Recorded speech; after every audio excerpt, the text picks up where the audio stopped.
how wealth, health, and education are all a part of a strong community through real estate. If you're buying your first house or building a real estate portfolio, this show will inspire and motivate you to go out and achieve your goals. And now, here's your host, Gary Rockman.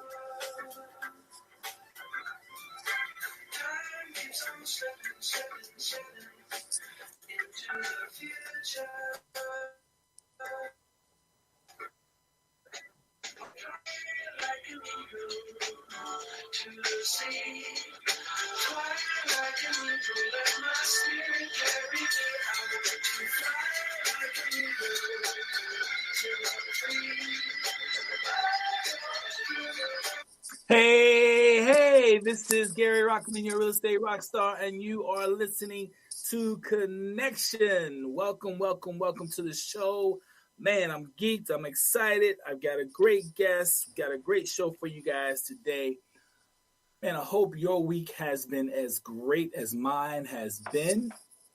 As many of you probably know by now, my kids actually are stock traders. And this past weekend, they got to speak at the Eastern Regional Jack and Jill Teen Conference. So you're talking about a 9 and 11-year-old actually teaching teenagers how to trade.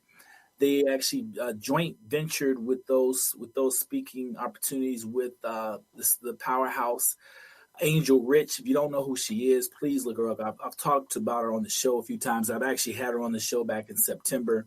So if you got a chance to see that, but she's been on the Breakfast Club, the Sisters of Powerhouse. They're calling her the next Steve Jobs. I call her the first Angel Rich. But nevertheless, they got to share the room, the space with her. And it just was a great opportunity. Afterwards, they got a chance to get interviewed by the local news. So we have been geeked about that. They're currently writing their business plan because they're going to be raising some capital here pretty soon and launching their fee-based website so others can follow their trades. So stockofkids.com. Look for it, follow it. And also, if you have, you can even right now, you can even check them out on their YouTube channel, which is also Stock of Kids. So that has been really what we've been focused on this past week, man. We've been trying to get them booked in some other places. So that has been great. And then on top of that, we got all this stuff happening in the news. Before I start with that, I actually want to go ahead and read the blog. I didn't write a new one for April as of yet, because actually I wrote the March blog a little late, for those of you that can remember. If you're watching this on YouTube, then of course you can go to my website, GaryRockman.com, pick up all the blogs. Of course, if you're listening to this via that platform, then you know where to find them. But I think this blog and the guests that I have on, we can have a good time with this. So, but here we go. So it is called "What Say You, White Privilege?" So what is America but a system of narcissistic privilege? So laced in greed and destruction, it knows no morality. I have been a student of history a student of history as far back as I can remember. Because of this, I have grown with an understanding that in order to achieve greatness and not succumb to the culture, I had to focus on a greater purpose than the desire for material success. I had to search my soul for what I believe is the real purpose of my own existence. It could not be a life chasing money. It could not be one of power over others seeking worldly possessions. For these quests can be easy to obtain if I were willing to compromise my morality. I had to instead choose a life ultimately more fulfilling and what I believe more sustainable, however, oftentimes harder and more challenging. I too have struggled to not allow the little self on my shoulder to distract me. I too have drifted away from my purpose to only arrive at a place of disappointment. Not because I didn't hit my mark, but because the shiny object, ego, was so appealing it caused me to doubt my inner voice, to question my existence and instead consider selling out what I know to be fool's gold by cheating or cutting corners. Thankfully, I've attracted guides, even angels, to get me back on the path that allows me to live a life of purpose and freedom. It is because of this blessing that I am so firm in my convictions. As I reflect on our current environment where the cream rises to the top, rising to the top is becoming more apparent to the masses, I give pause. I, like so many Black people, have always known the system was an unjust one. I have always known this firsthand as a young child from a single parent household living well below the poverty line, living in communities that lacked equal resources, even as equal to poor white children with similar backgrounds as mine. See, this new reality for the naive that the rich and privileged cheat to get their children into better schools is not new information for those living Black in America. It is and has always been our reality since the first ship searching for a new world led by William Bradford arrived at Plymouth Rock. Since the knowledge that Christopher Columbus could not have discovered land that had already been occupied for thousands of years before his existence. It has always been Black America's reality since knowing we could die in every war fighting valiantly to defend our homeland only after winning to be treated worse than the enemy we died to conquer. The true reality is not only Black America, but Black people everywhere have been the cream. We have played the rules of a game never designed for us ever to win. We have and we continue to be questioned on our intelligence and ability. We still find no justice in a criminal justice system where equal and often lesser crimes deal with us more harshly and less humane. Yet even with these blatant discriminations, we rise. We continue to bear the blows of hatred and although not easy, we rise. So the real question is not rather do privileged whites cheat, steal, murder, or for self-gain, but rather in order to save their own souls and the souls of their future generations, will they change? This has been the true hope of Black people. It has not been of our own acceptance, but that such an inhumane people would one day correct the error of their ways, so that we can all return to a time of true purpose and alchemy. If not, America will continue to be a system of narcissistic privilege, laced in greed and destruction, that knows no morality, with its own demise will inevitably be itself. So, folks, that's the blog for for March. Check it out, GaryRockman.com. Without further ado, I want to bring on somebody really, man, this is so wild. Somebody I feel like I've known for years. He's a frat brother of mine. He is from my native city of Chicago. We became Facebook friends a few years ago, and literally, like I said, I have felt like I have known this brother in my entire life. He is one of, I feel like oftentimes when I'm on Facebook and I'm posting or I'm responding to posts, he is sometimes I feel like he is my confidant, my partner in destroying the ignorance.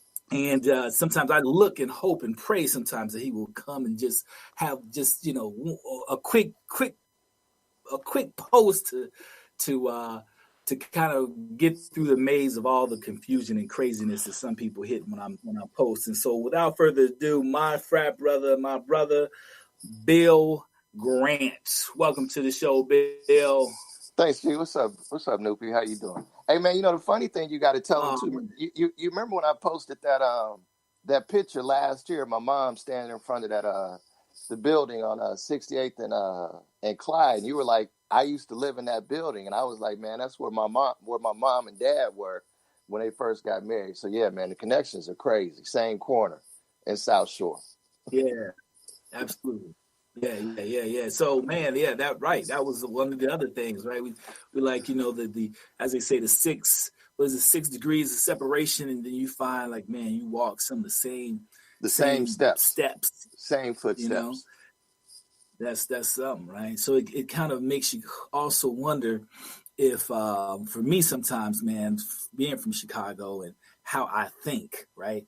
I often think that, I was so young, let's say, for even when the Honorable Elijah Muhammad was among us, I sometimes feel that there was just a certain energy in Chicago, let's say, at that time. I'm a big believer in kind of, the universe and connection in that regard. Right. But to kind of pull it all together, like, you and I even walking on those same steps, that there was an energy, there was an electricity there that kind of, at the same time, we were vibrating on a certain frequency. And so sometimes, man, I think that is why I see things. I'll take it even further for you. I mean, people ask me all the time about growing up in Chicago, especially folks that are not from here and, who have come and visited over time. And I'm like, part of it is if you're Black and you grew up in Chicago in the 70s, 80s, the 90s, and you grew up, east of the Dan Ryan from South Shore to Lake Meadows, I mean, you grew up in a bubble. All the people that everybody saw on TV, and particularly like the 70s, so you're talking about, Gale Sayers, Jesse Jackson, Elijah Muhammad, Ramsey Lewis, anybody was anybody, right? Plus, we had Jet and we also had Ebony. So you always had these folks flowing through Chicago. And then at that time, Black celebrities, Black entertainers, Black athletes, Black thinkers, that were world renowned, they still lived on the South Side. So you grew up, in that mix. And then if you went to Operation Push, if you went to to Mosque Miriam, these are people that you would run into. If you went to eat after service, who you going to see? The same people. So I think we grew up during a very interesting time, during a very, interesting, in a very interesting space. And I think it's definitely, imparted some things on us, the way we think, the way we flow, all of that. Yes, indeed. Yes, indeed. Yeah, man. I love that you can do dots too, brother. Just taking it back a little bit of the memory lane history, man. So, without it wouldn't be customary if I didn't. The first question I always ask every guest, brother. I feel like I said that I know you and have known you for many years, but I'm sure that there are things that I don't know about you, and I'm sure that there are things that my listeners would like to know about you. So please, brother, share your story. I mean, my story is I don't think my story is that uncommon from a kid from Chicago. I think and I think it's interesting that you open up with that piece on white privilege. I think privilege period is a issue. We're really seeing it come to the forefront because we have just a few people that are controlling everything, which for me is hard to process. Growing up in Chicago, my godparents were founding members of Operation Push, family that was Black Panthers. So I've always, been around Black folks who were concerned about community, also around a whole bunch of entrepreneurs and a whole bunch of, well-educated folks. The majority of them, went to HBCUs, Howard, Alabama, A&M, Xavier, et cetera, et cetera. So I think those things are my first and, earliest influences, and also growing up around a bunch of creatives. So at a very early age, I kind of knew I wanted to own my own business. I knew I had to go to college. I was very blessed, probably like 4th or 5th grade.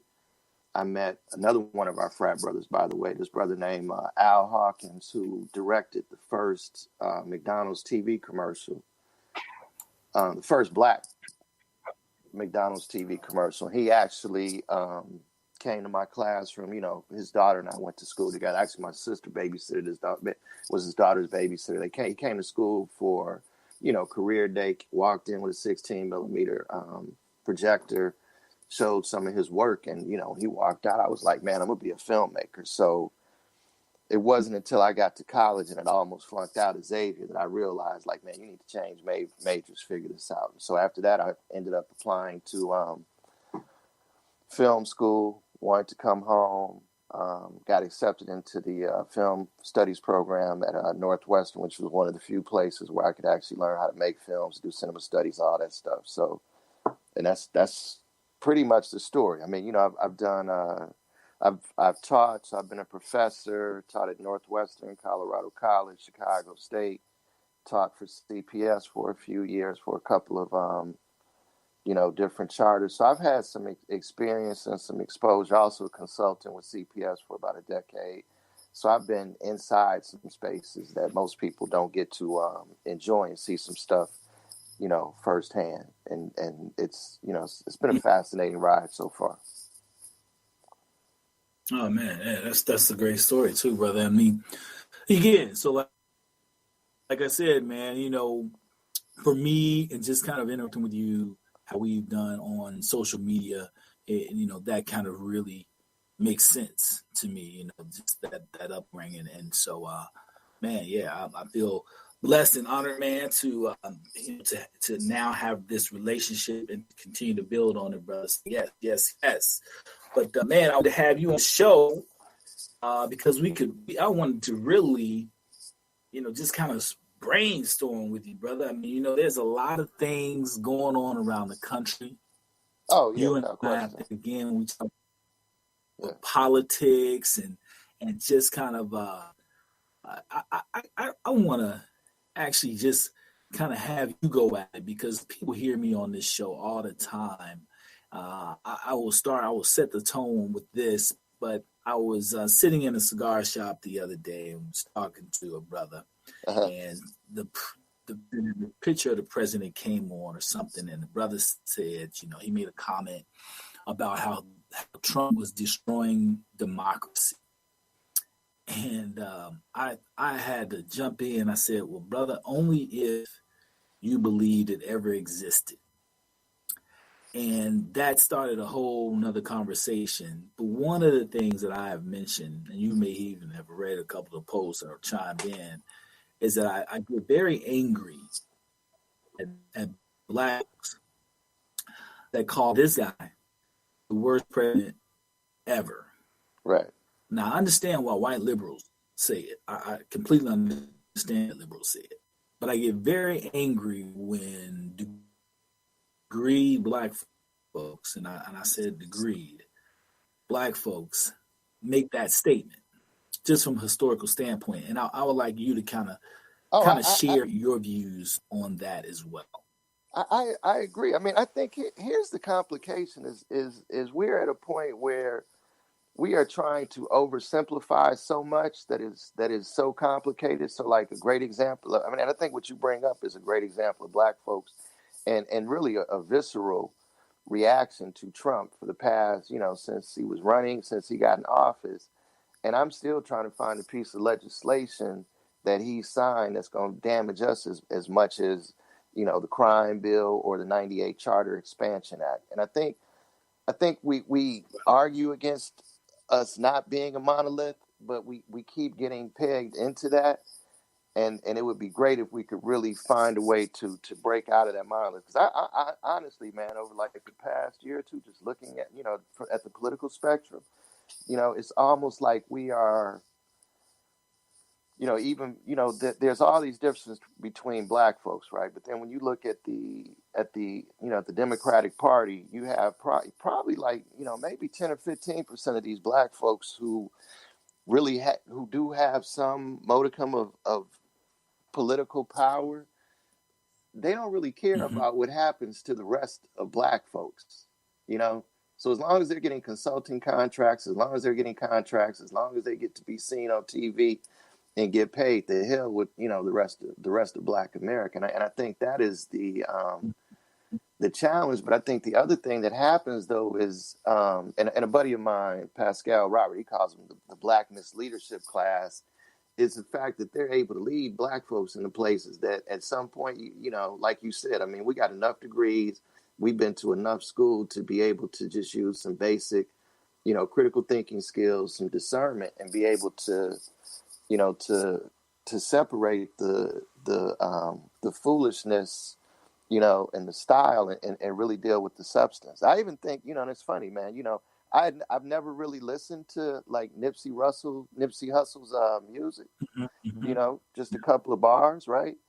But when I look at the work that he was actually doing, and the immediate reaction to what happened on Sunday, I mean, it's kind of crazy. Everybody wants to talk about the conspiracy, the conspiracy theories, connecting it to Dr. Sebi, the dude who murdered him. Was is this some grand government conspiracy? And I'm saying we're missing what he actually did, and to me, my immediate reaction was, man, I went straight to Fred Hampton, because I just clearly looked, at Mhm. Fred Hampton, the fact that this dude was assassinated and he was barely 21 years old, right? Coming out, and he's, if you want to bookmark Sure. what we call the modern civil rights movement, because civil rights goes all the way back to when the first slave ships were coming over and brothers and sisters were jumping off the deck. So it didn't begin with Rosa Parks. I'm gonna say the modern civil rights movement, but that bookend is without question. When King is assassinated, but when you look at Fred Hampton, and you have to just process, the folks who came in that decade before him, and most prominently, um, King and Malcolm X, and his ability to synthesize what they were talking about, also bring in a lot of what Fannie Lou Hamer was talking about, that whole organization. He understood the vote, but he also understood you can't have people going to vote without having them educated about what they're, voting for. And so when I go back to Nipsey and I That's see right. Nipsey was actually, doing the economic empowerment thing. He was building businesses. He was trying to create, these connections, and he understood the connections from a authentic place. But then to have the majority of attention with this young brother spent on foolishness for the past week. I mean, it goes back to what you're talking about,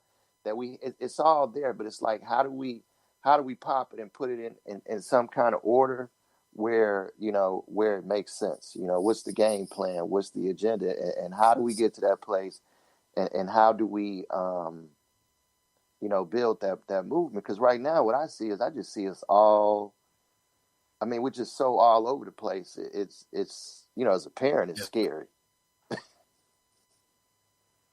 Yeah. No. I agree with that, and glad you brought up Nipsey Nipsey Hussle as well, because as you said, like I had not really I heard about him Yeah, prior to all of this, but I wasn't a big follower of his. I didn't know his music as well.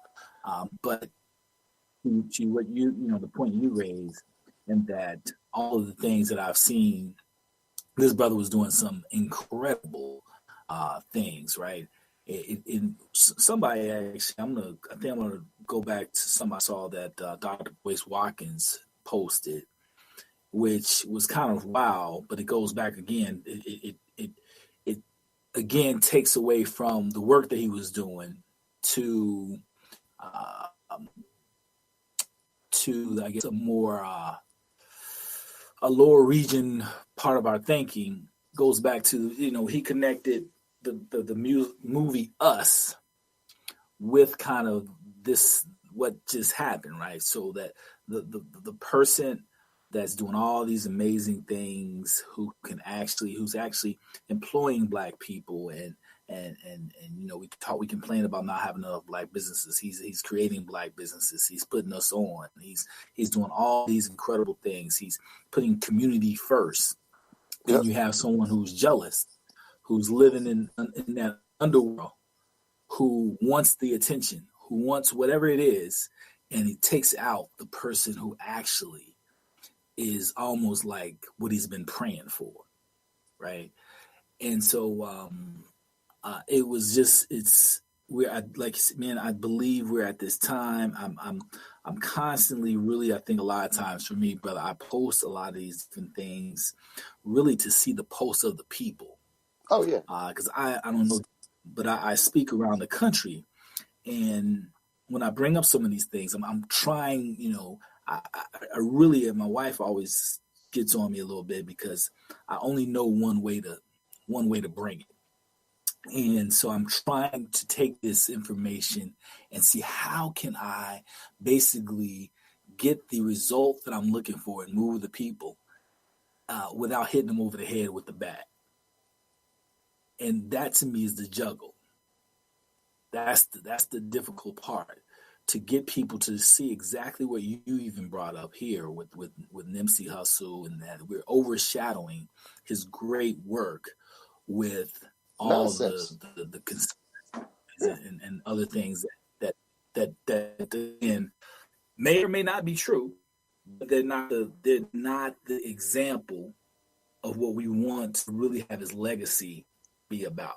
Yeah, and the thing is we're in some bizarre ways. I mean, we're framing that legacy, and that's the thing that I find disturbing. I mean, it's all and I hate to use the example, but it's almost an example of somebody else. I mean, there's so many people we could think of, and then we decide, okay, we're gonna bring up all the bad stuff that they did, which quite frankly is I mean, it's irrelevant for the conversation, because especially I'm 52. I mean, I hear so many of my friends, and we talk about this generation that's behind us, or the even younger, and we talk about all of the failures, and here's somebody that clearly was doing something, and this is the other thing. I mean, certainly he's probably not isolated. There are other young folks doing it, so I'm not trying to take anything away from them. But when I think about like some of the young brothers that I used to teach when I taught at CPS, and they come out of that same environment, and how do you grow out of that, and it's funny, like now, because I stopped teaching at CPS in 2011, so most of the kids that I taught are now going into their their early 30s, late 20s, and it's cool, it's dope, because a lot of them realized, and it took them a while to get there, but they're now all moving into entrepreneurship. School was just by design, and what their educational history was before I got them, and then once I got them, and after I got them, school was always going to be a struggle for them, because the stuff that should have happened in kindergarten never happened. So by the time I got them, it was a struggle. But the beautiful thing is they're figuring out, how to create their own way. And one of the things that I love is I'm seeing a concentration of 20 somethings, 30 somethings that are realizing, like, man, I could go get a job for somebody and work for the rest of my life, but I think I'm gonna figure out how to be an entrepreneur.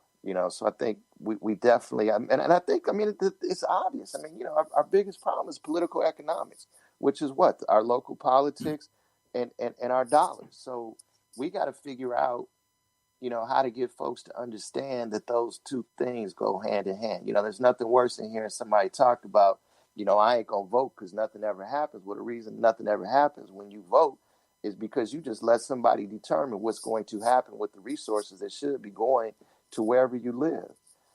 So and that education piece. I mean, it's Gary, it's tough, man. You didn't open up a can of worms because it's so huge. And how do you address each one of these moving parts? And none of them is moving in sync. Mm-hmm. They're all on their own. They're all on their own path. They all move, at their own, at their own pace. Like you. I mean, you and one of the things that I think is super important, and you talked about it at the beginning of the show. I mean, actually putting that time into your children now, so that they're already thinking about, ownership. And it's not ownership of a business. It's really ownership of yourself. That's what you're really trying to achieve through entrepreneurship. No, brother, that's it on, man. I just want to make sure two people understand CPS, Chicago Public School System, is what Bill is referring to. Yeah, it's all good, brother. Yeah, man, that has been the struggle for me, brother, just in really how do I articulate to folks so they can kind of really get that. And as you said, there's so many moving parts. I was that same conversation. We went on from one topic to another. I always share, however, that, and I even share with my children, we talk about narratives all the time and who is actually putting the narrative out. One of the things that again, that I find very ironic. I don't know how you feel about this bill, but I'm not really ever shocked about what white America does. I'm not ever shocked what comes out of their mouth. I look at this president as really just the birth of their own, right? Kind of like Malcolm said, chickens come home to roost. It's Oh yeah, kind of it was the culmination, without question. We were headed here. You know, but I think that, however, what I am often amazed at is why so many of us still believe what they say and do. Why so many of us buy into what we know has put us in the position that it's put us in. And so the narratives is what I'm always arguing, right? Whether it's with what was my man, Jesse Smollett, or whatever the last name of the brother was. Oh, right. Jesse Smollett. I didn't care if he was guilty. My piece wasn't about that. It was that the charges were dropped. And there were still so many people among our culture, that were wanting to hang this brother. They wanted blood. Brother, something they still want blood. Wanted blood, man. Wait. Hold up. Lori Lightfoot just got elected mayor, and she still wants blood. Still wants blood. I saw that on Facebook. But here's the crazier part of it, right? So, she put herself out here, and I for me, neither one of the candidates we ended up with was impressive, but that's by design. That's how it's set up to happen, right? But here's the crazy part. They both are, and politicians have been doing this for a couple of decades now, reinventing themselves and calling themselves something that they're not, even though we know that's what they are. George Bush, perfect example. His daddy was president, grandfather, senator, great-great-grandfather, president. That dude told the world he was a Washington, D.C. outsider. So we have Preckwinkle and Lightfoot, who both, running around talking about, we're progressive, we're going to end the machine, yada, yada, yada. So I don't know if you remember, but on March 13th, the Lori Lightfoot was talking about taking some of the CPS schools, Chicago public schools that have been shuttered, and turning them into police training facilities, right? So, of course, people are out, outraged locally, and they're like, man, I can't believe this is happening, that she's even talking about that. So she started to backpedal. But you know how it works. When you make an announcement like that, the balls are already rolling, right? On that same date, Emanuel had put forth the ordinance to actually take over, to do a lease between CPS and the city of Chicago for the old South Shore High School, to put a police and fire training academy in there. So part of it is we don't dig deep enough, because if we would dig deep enough, and we would actually read something and understood what we read, we wouldn't keep doing what we're doing. I mean, I honestly think that there are a lot of people who are scared of change, and part of that is that, I mean, we're talking about, for Black folks, we're talking about ride or die with the Democratic Party since 1964, 1968. None of the needles have really moved as far as our economic health, our academic attainment. None of that has changed, but there's also the cognitive dissonance that comes with actually going through that kind of change, because you really got to you really got to go, through a change. For me, it's something that's probably happened over the past, 30 years, going to a historically Black college that was also the only Catholic, the only Roman Catholic HBCU in the world. It was a different experience, but it was a dope experience, because when I had questions about faith and religion, and I would take it to the priests, who were also the professors, they wouldn't argue with me. They wouldn't condemn me. They were like, man, you know what? I could actually see that. So it got to a certain point. I was like, okay, I can step away from that. And I think the thing that helped was that going through an experience like that, really doing some research and, trying to get into some primary documents about things that you question, gives you the ability to question anything, especially when you are questioning something as such as your faith, which is just such a personal thing. But to be able to go in and question that and come out on the other side, like, you know what, I got to rethink this whole situation. It'll make you question everything, but it also makes you go through that same process over and over again. And a lot of people are unwilling, you know, to go through that process. We also came up in a generation where it was impolite to talk about politics and religion, right? That was what everybody said, you know, when we were growing up. But look at where it's gotten us now. We can't have reasonable conversations with people about politics Right. or religion because it's something that we never developed a practice, you know, on how do you do that, you know? And like, even for me now, I mean, I find myself at a point where, you know, I think that, you know, most, you know, I have faith. I'm like John Coltrane. I know it's something out there that's bigger than me, more powerful from me. I don't know exactly what it is, right? But I also got to question the fact that, you know, these powers that every organized religions have, they ain't came back to talk to nobody directly and said, hey, man, we need to do a rewrite. So it's, you know, and again, I acknowledge there's something out there. I don't know what it is. You know what I'm saying? But I'm not going to be, you know, so dogmatic that I'm going to say my religion is better than your religion. And my religion is on the 52nd translation of the original text. Who's authorizing these translations? So like I said, it's all, man, it's all so complicated. And then, you know, we're talking about, you know, schools are not getting better in America. They're getting worse. I mean, you know, we're literally dumbing down generation after generation. Right. So we're, I mean, and it's even like little things like, you know, cursive writing. There's going to come a point where nobody's going to be able to read the primary documents in the United States of America. I mean, think about it. If you can't read cursive, you won't be able to read the actual Declaration of Independence. You won't be able to read the Constitution. So there's going to come a point, because they're not teaching cursive writing anymore. Right. It's funny you say that, man, because, you know, I'm gonna go back on something that we talked about a little bit. So my kids doing their logo, and we're going over all these different changes with the logo. And initially, one of the first drafts they had, part of it was in cursive.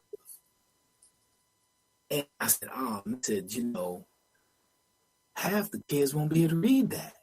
Yeah. You know, we're marketing this to kids, like, you know, if that part of the logo was in cursive, I think that it was kids.com. I said, they're not going to be able to read kids and knows what that says. But even though my kids knew it, you know, so, man, that's some scary shit to think that the original documents of the founding of this nation written in cursive, and they don't teach cursive writing here damn near in a lot of these schools. Yep. But here's the converse: if your kids actually putting cursive into a logo is what needs to happen, because there are going to be other kids that are going to see that and be like, man, what is that? I need to be up on that, because that's how, you know, a lot of it is, that's how it happens.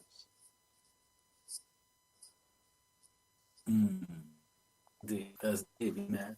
Yeah. So we out here, man. We out here. We're dropping needs. You're an educator. You're a filmmaker. How are you in your regular life outside of your family, dropping these seeds and changing mindsets? Well, actually, man, you know, it's kind of cool. This year, I've been blessed. I'm working on a documentary project for one of the charter groups here in Chicago. They've actually created this. Matter of fact, man, I need to get you involved in this. They've created this entrepreneurial program where the students are spending half of their day off-site. I don't know if you've heard of Blue 6047 or the Lacuna Lofts. They're doing a lot of technology stuff in Chicago. And so they've created this incubator space, and the kids have created essentially 22. They got about maybe 20 or 22 businesses that they're developing. And I mean, and they run the gamut. Like, there's some kids that are working with recidivism. There's a group that's developing a a green consulting firm to actually work with companies that will ultimately try to do their paperwork, all of that stuff. So actually creating one shop stop for that.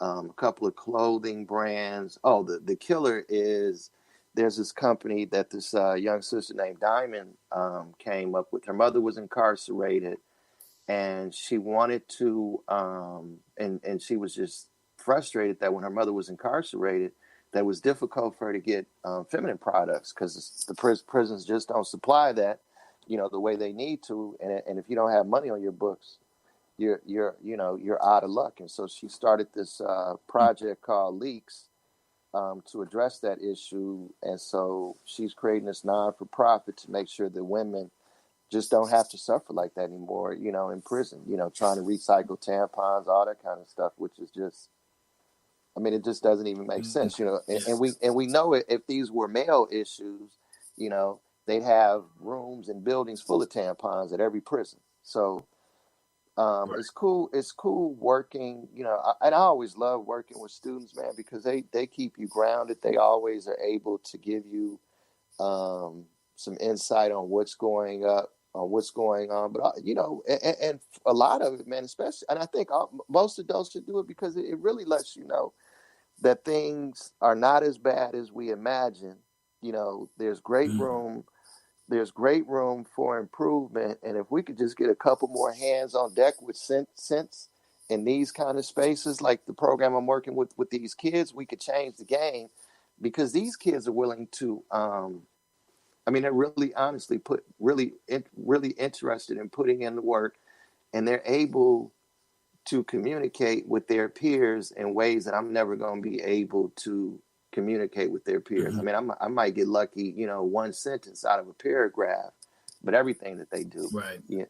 They're able to get it. They're way more aware of a lot of things than we probably were at their age. My biggest fear for them is the fact that, that they do get some bad information, like that, the whole movement, like, save that first 2 years of money for college and go to a community college and then transfer. The only problem is you're going to end up with a degree, but you may not be able to fully immerse yourself into the culture of that institution, which means then you may not be able to take advantage of the alumni network or be a part of the alumni network, And so I think part of it, man, what you were talking about just popped in my head, to fill these gaps. We got to find a way to really create, spaces where folks can come in, we can have these kind of conversations without judgment, and, and probably have some moderators, man, in the room. So as soon as somebody crosses the line, let's stop there. Let's turn it into a quick teachable moment and move on so we can, stay focused. Because I'm sure you've seen it happen plenty of times. You go into a room to have a conversation about one thing, and it devolves into something that makes you not want to go in the room again. Right. Absolutely. Yeah. That would love, man, connect you too then, man. I got a good friend of mine. I sit on his board, Enoch Muhammad. He's at an organization called Hip Hop Detox. Okay. Yeah, I've heard of that. They've been doing a lot of work in the city. Yeah, they've been doing a lot of work around the city, really around the country. He does a lot of mentoring in the school system with CPS. He used to be a teacher himself. He and I used to be in the Nation of Islam together. We graduated from CVS together, the whole nine. Right. But really dynamic organization, man. I love to pair you guys together too, man. Sounds like you have some folk that could both be of service as well as receive a benefit from that connection. So let's make sure we make those connections as well. Oh yeah, definitely. Yeah, man. So, man, what's some? Tell me some, man. Some other interesting things. I really, man, I want to just pick your brain, brother. I know that you know what I'm saying. I've been like, man, I've been wanting to just rap with you. Next time I come in town, bro, we gonna get together. Next time you come in town, yeah, we got to sit down. I'm all over the place, man. Part of it is I'm reestablishing myself.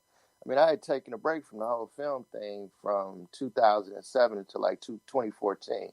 So I'm coming back to that, slowly. I had done a bunch of commercial work, some documentary work. I actually I have a film sitting on the shelf, man, right now, a concert documentary of the Winans. So it's like the only film in existence, man, with all three generations, with Pops, Moms, BBCC, I mean, it's crazy, the grandkids. So it's real hot, but it's sitting on the shelf. My daughter's going to college in about 2 years. So if we ain't figured out the licensing and all of that, it may end up on iTunes bootleg.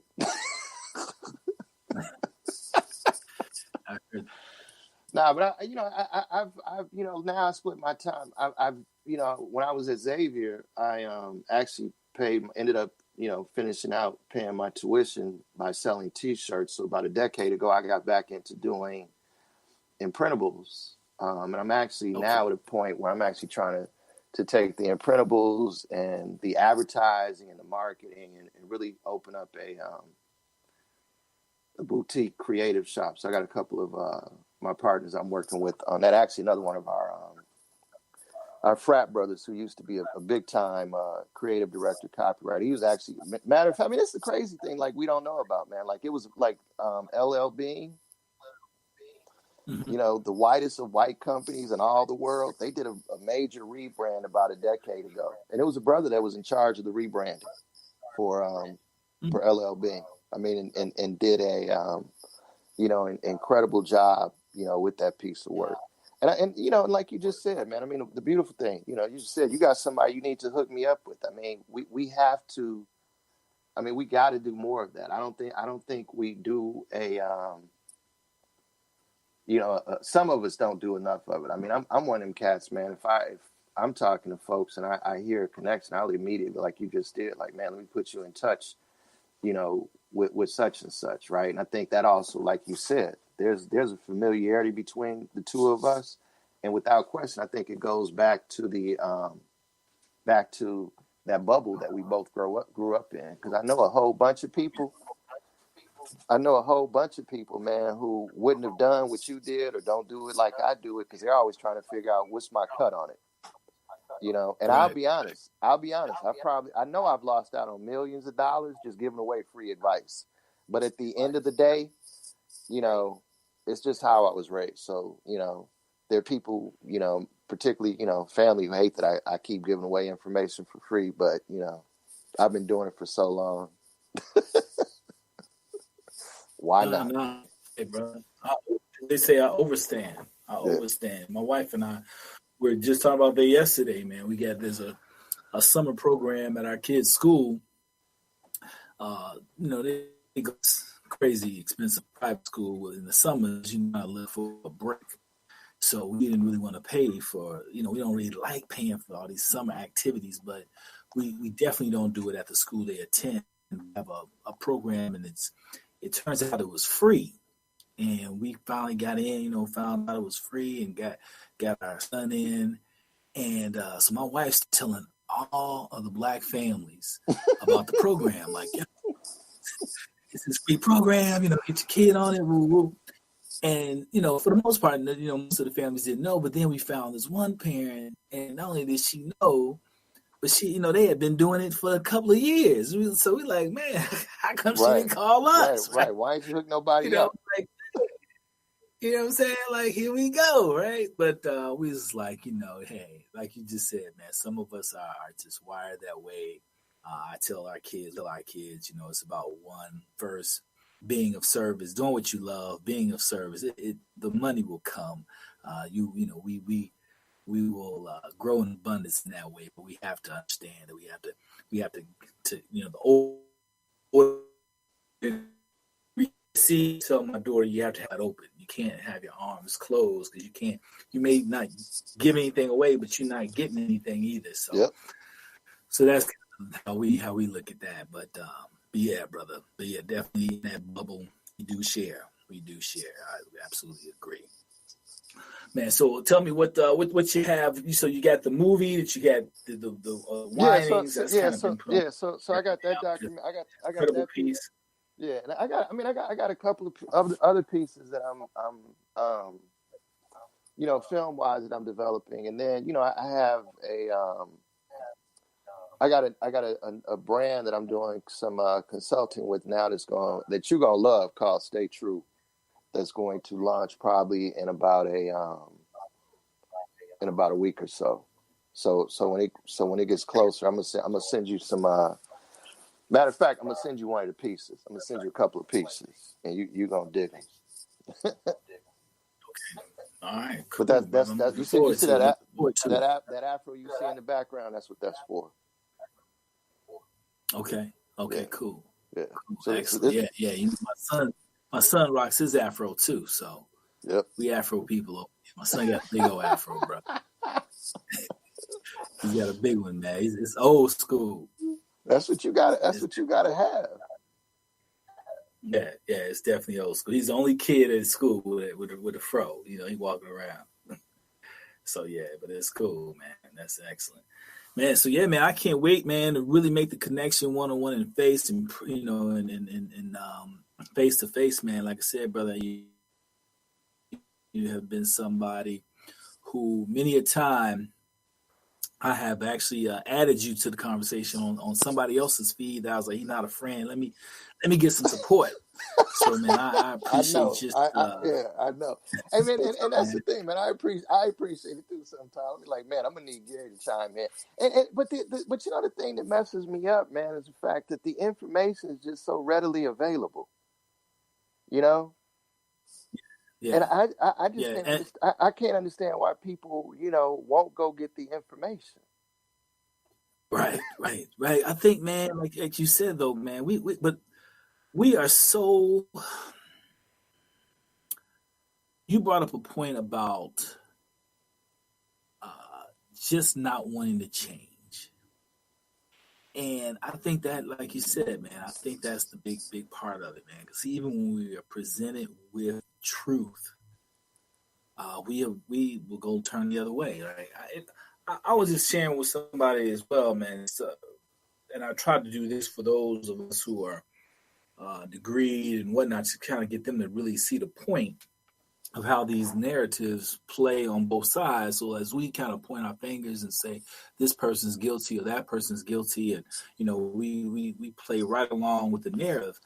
I often share with my more affluent friends and say, look, you know, it's that same narrative is how white folks view us as well. So when we get when they're following us around and the thing, you know, retail stores, or wherever we are, they don't know that you're college educated, that you're, you know, an engineer or an attorney or what have you. They only see the narrative that you are a black person. Yep. And the only thing you can be is, you know, a welfare queen or some type of problem. So it is.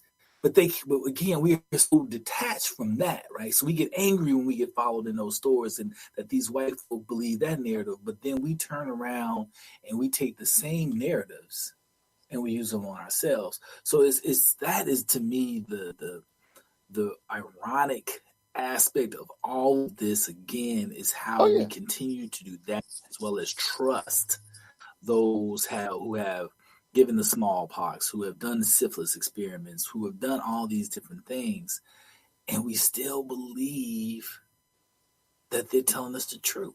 Right. That's the part that amazes me. I mean, and I think, I mean, without question, man, that whole truth thing, you know, particularly in America for black folks, I mean, it's complicated, you know. But I also think sometimes that we complicate those things. You know, because I think like the example of being followed in the store is a perfect example, right? You know, when I was a kid, and I remember like, you know, probably, you know, like freshman years with my parents be like, yeah, man, if you want to go down the fields, you know, here's some money, go buy something, you know. And my mother told me if any of the salespeople gave me a hard time, she was like, when you go in, look at them, follow them around.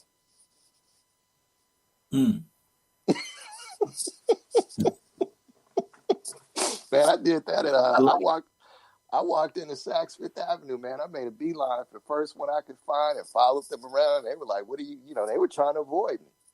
So it's, you know, You know, sometimes the easiest remedy, man, is to throw their take what they're doing and turn it back on them. You know, or if somebody's following you, you know, find a supervisor and let them know.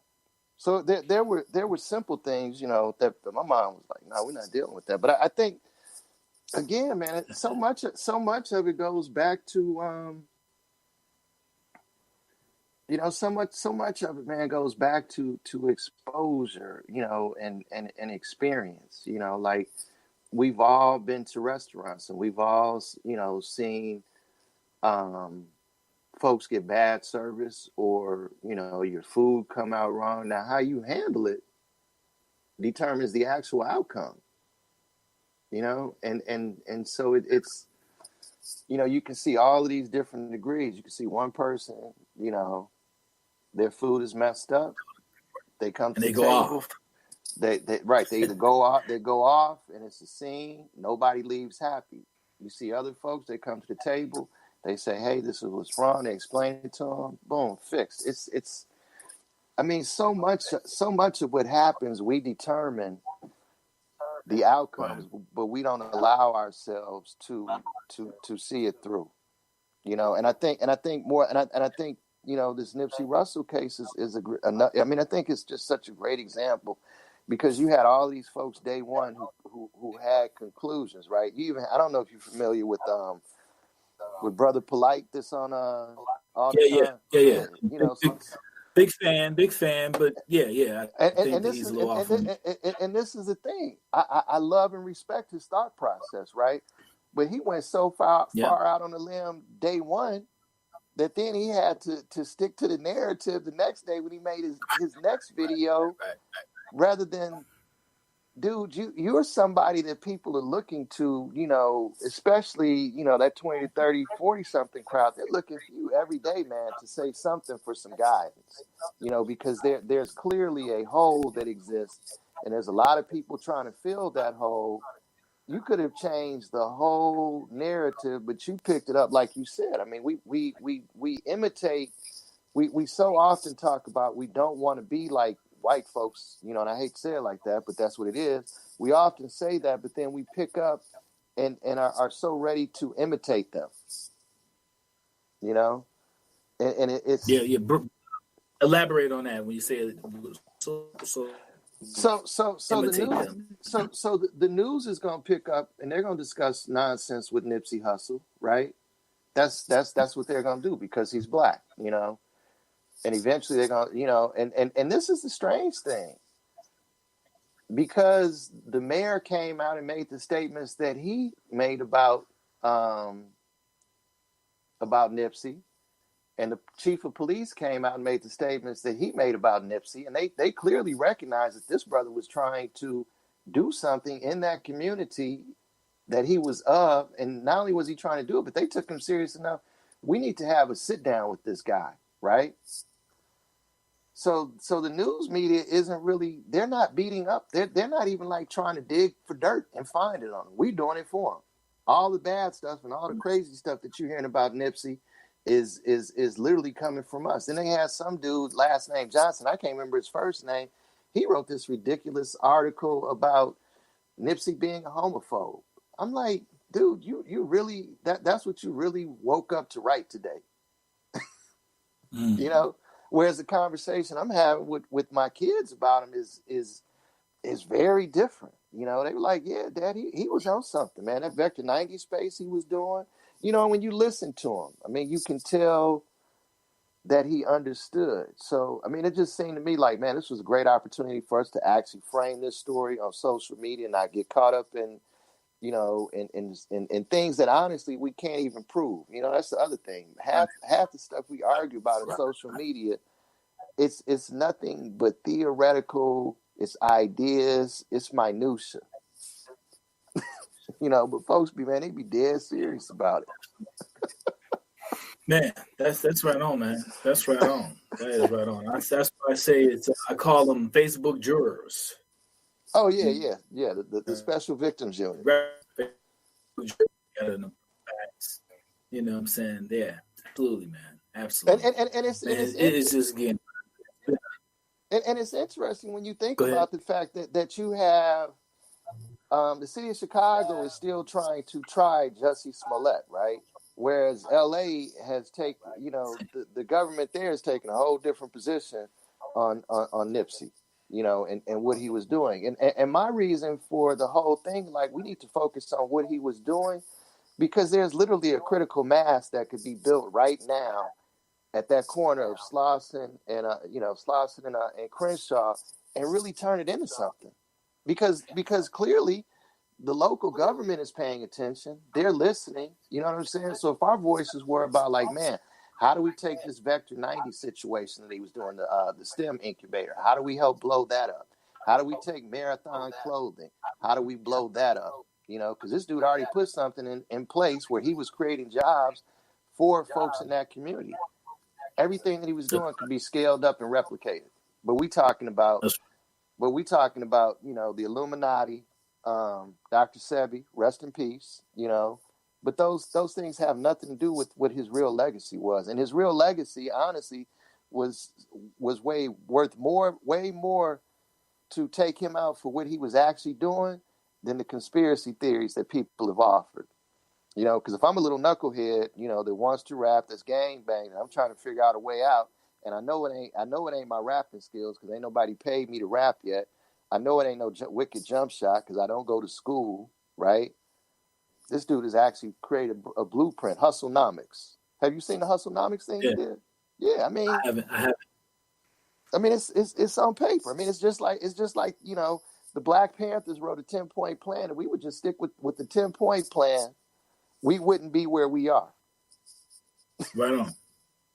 No, I agree, man. I've said that myself. It's amazing to me that all these people think that they're so smart. Ain't nobody shot at them, and that's my thing. That honestly used to be one of my litmus tests, man. If you really doing something in the hood, somebody's going to at some point they're going to want you gone, And it's fascinating. It's almost like, man, we know the 10-point plan is out there, but we also know what happened to the Panthers. So could it be psychologically we don't want to touch it because we know what happened to the Panthers? But at this point, can we afford that kind of thinking? Right. We can't. You're right, bro. I to share with a lot of people. 3Ds.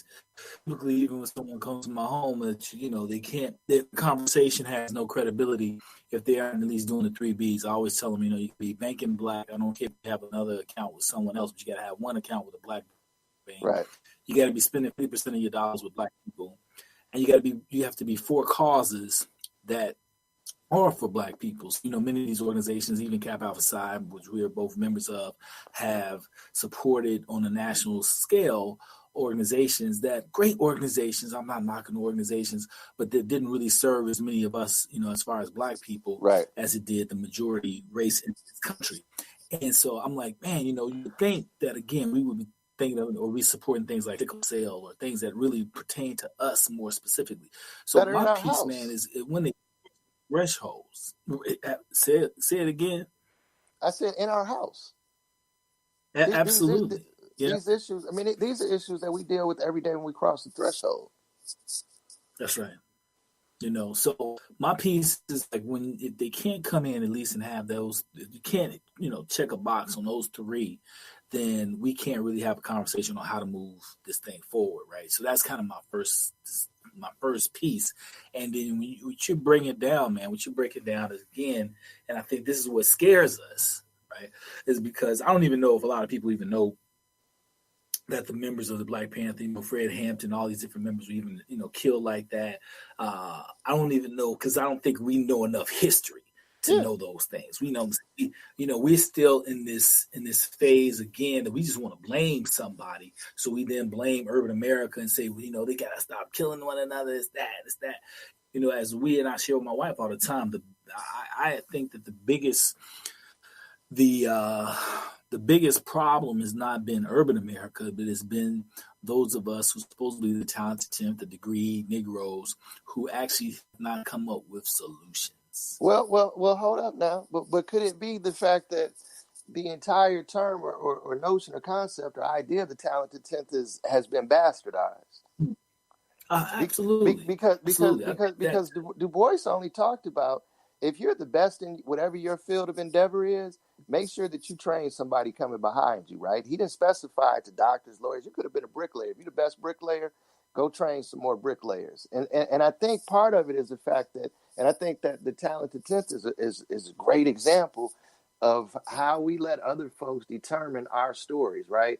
Because we've allowed folks to pit W.B. Du Bois versus Booker T. Washington versus Marcus Garvey for damn near 100 years now, right? And you would think that within 5 years of that, we would have had some folks who had sense enough to be able to sit down and say, wow, that chapter, that essay that Du Bois was talking about, cold-blooded, links up with what Garvey was talking about right here, which links up with Washington was talking about right here. We can throw out the rest of the nonsense. Let's figure out what these cats were talking about that actually made sense, that works, but that work hasn't happened. I mean, and the fact that we still have folks, I mean, and this is the sad part, right? Folks will read memes all day and they'll watch made up, YouTube movies that, have very little content based in actual fact, right?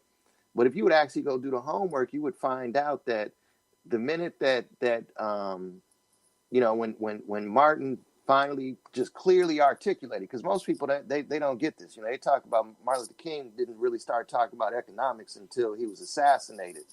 Well, I'm gonna tell you, when you talk about the United States of America has a check that's marked NSF in 1963, or when the Montgomery bus boycott happened, he was dealing with economics every step of the way. What happened is when he finally started, not only was talking about economics, but said, you know what, this ain't going to be a black poor people's campaign. This is going to be the poor people's campaign. Nigga, you got to go. Same thing with Malcolm X. When X was like, when X was like, man, I'm going to the UN. We can't even deal with your laws because your laws, it's a messed up system. I know it, you know it, so I'm going to go above your head. Boom, we got to pop you in the head. We spend an inordinate amount of time, with all of this information at our hands, but we keep reading the same information over and over again, and we won't go below the surface, and there's a cost for it, so I think we gotta, and this is one of my big things, man. I'm always on. We gotta find a way to synthesize this information so that it's readily, so that it's accessible and also so that it's consistent, because I could tell you now, what a professor may teach you at one school, you may go to another school and it could be totally the opposite, but if you don't have the critical thinking skills, if you don't have the discipline, and you just frankly lack the knowledge of just how to do basic research, you can't even make a decision on which is which. So then you become subjected to the knowledge rather than able to benefit from it. Whatever happens, it's going to happen because you're not really going to play a role in it anyway. I mean, just like the absurdity, folks now, because of what happened in 2016, we now have this insane two crazy conversations going on. One of them because of 2016, which is the whole conversation about getting rid of the Electoral College with people. I mean, which sounds great, right? Popular vote. You should win by the popular vote. The only problem is if you get rid of the Electoral College, if I'm running for president, it's 30 states I'm never going to visit. And they ain't going to have a say in nothing. Whatever I'm going to do to them, I'm going to do to them because I'm going to pay and I'm going to win, the 10 biggest states. That's where the fight is going to be. The fight's not going to be in the little states because they don't have the, the mass, but it's all, and so that's one thing, but it's also crazy, man, how reparations has become a conversation for the 2020 presidential cycle. And for 20 years, the House never moved forward on John Conyers' bill just to do the research so we can actually have an informed place. Because this is the thing. They can talk about reparations right now. Every presidential candidate can say whatever they want to say. The only person who I actually think said something that made sense is Bernie. And Bernie has essentially said, we haven't defined what it is yet. Right. So I think step one is we got to define what it is, what it looks like, because we know it ain't going to just be cash money. It would have been cheaper if it would have been cash money would have been so much cheaper in 1863. It would have probably cost them billions. Now it's going to cost trillions. But what does that look like, and how does it actually play out? But then the other hope is that it does not become some carrot on a stick to get black folks to remain loyal to the Democratic Party, knowing ain't no check with that stick. So it's always complicated, man. Always complicated. And as the world gets older, I mean, think about it. 2,000 years ago, they had Hebrews, right? They had Christians, and they had Muslims, right? They didn't have 3,000 different denominations within those groups. Right. I mean, think about. I mean, to me that's one of the things that just blows my mind. I was driving. I remember one time riding from my crib to the airport to Midway, right? And I think I passed 70 different churches on the way.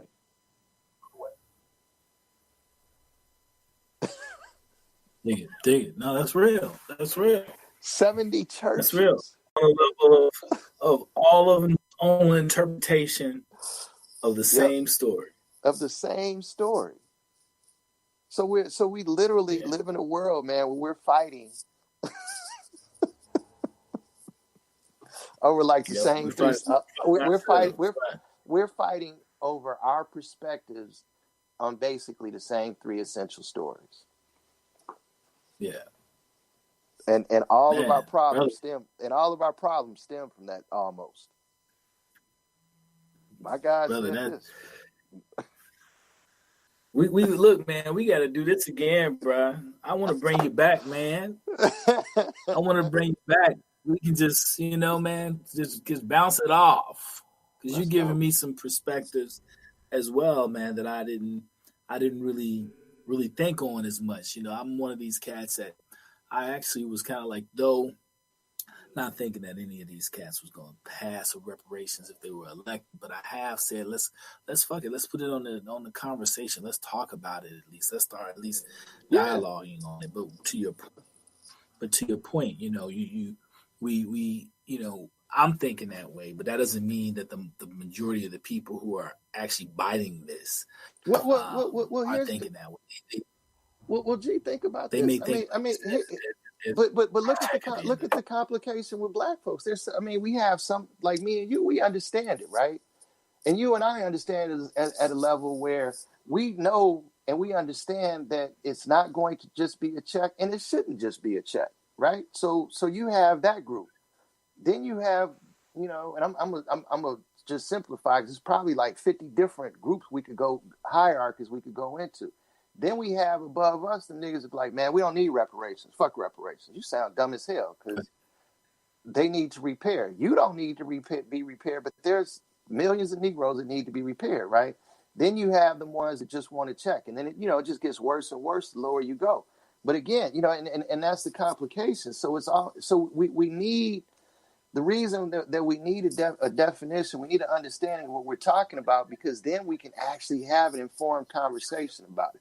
So what is that conversation? If you're saying this is what it looks like in Chicago, what does it look like, in Jackson, Mississippi? Because I know it's going to look different. Right. Yeah. I mean, yeah. So, these are conversations, man. I'm digging them, man. I love to have you on. Kind of maybe we can do some type of regular spot, brother. We got to, because as you said, man, we have to. My belief is just that we have to change not only the narrative, we actually have to teach. I went around the rock model and teach, man. Fuck talking about it.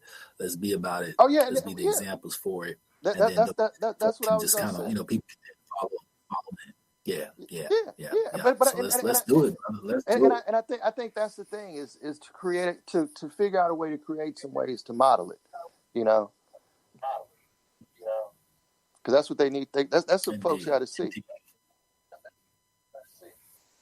Indeed, my brother. Man, it's been a pleasure having you on, brother. It's been a pleasure having you on.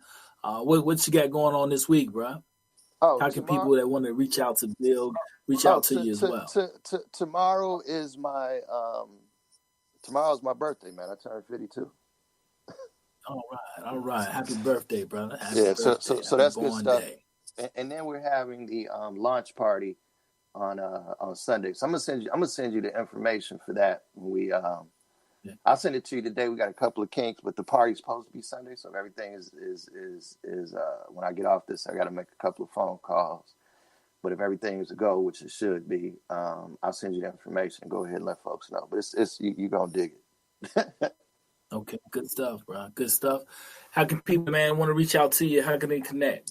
The company website is www.inc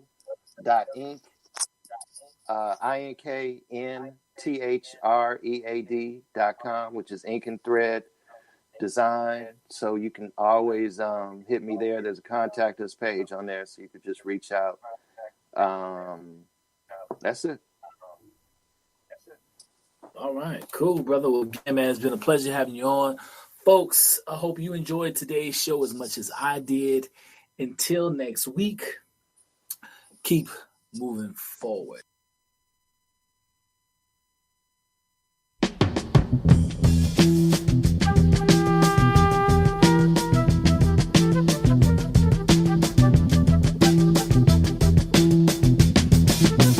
You will not be able to stay home, brother. You will not be able to plug in, turn on, and cop out. You will not be able to lose yourself on Skag and skip out for beer during commercials because the revolution will not be televised. The revolution will not be televised. The revolution will not be brought to you by Xerox in 4 parts without commercial interruptions. The revolution will not show you pictures of Nixon blowing a bugle and leading a charge by John Mitchell, General Abrams, and Spyro Agnew to eat hog maws confiscated from a Harlem sanctuary. The revolution will not be televised. The revolution will not be brought to you by the Shaker Award Theater and will not star Natalie Woods and Steve McQueen or Bullwinkle and Julia. The revolution will not give your mouth sex appeal. The revolution will not get rid of the nub. The revolution will not make you look 5 pounds thinner because the revolution will not be televised, brother. There will be no pictures of you and Willie Mae pushing that shopping cart down the block on the dead run or trying to slide that color TV into a stolen ambulance. NBC will not be able to predict the winner at 8:32 on Sport from 29 districts. The revolution will not be televised. There will be no pictures of pigs shooting down brothers on the instant replay. There will be no pictures of pigs shooting down brothers on the instant replay.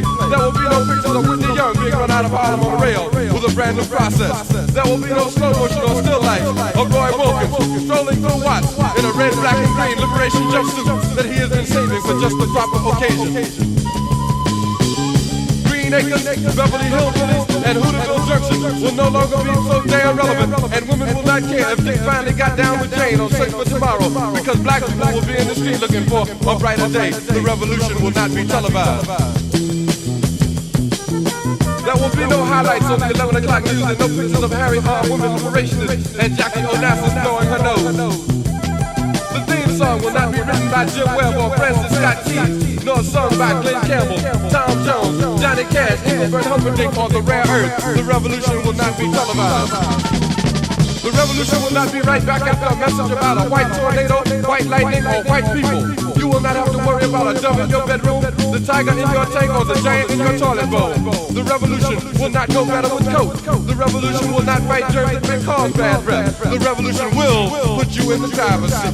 The revolution will not be televised, will not be televised, will not be televised, will not be televised. The revolution will be no rerun, brothers. The revolution will be live.